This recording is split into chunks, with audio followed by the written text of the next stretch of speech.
Allora, buongiorno a tutti, oggi è veramente un grande momento di festa, siamo a Riva, in fiera, con i ragazzi della scuola alberghiera che ho portato su orgogliosamente, sono ragazzi di quinta, futuri donatori di sangue. Appunto, l'appuntamento di oggi è dedicato alla solidarietà, all'altruismo, alle donazioni, quindi questi ragazzi saranno i futuri donatori. Ricordo che alla scuola alberghiera 10 anni fa, esattamente nel 2012, ho aperto un gruppo di donatori di sangue e sono contentissimo di dirvi che 130 ragazzi sono venuti a donare il sangue per un totale di 430 donazioni. Io ne ho fatte 150 quest'anno, andrò avanti ancora qualche anno come donatore e poi quando mi diranno che non serve più a niente il mio prodotto, allora lascerò spazio agli altri.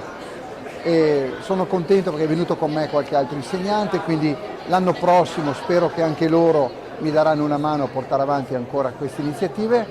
e oggi siamo qua con 2 classi di quinta a festeggiare questo grande appuntamento.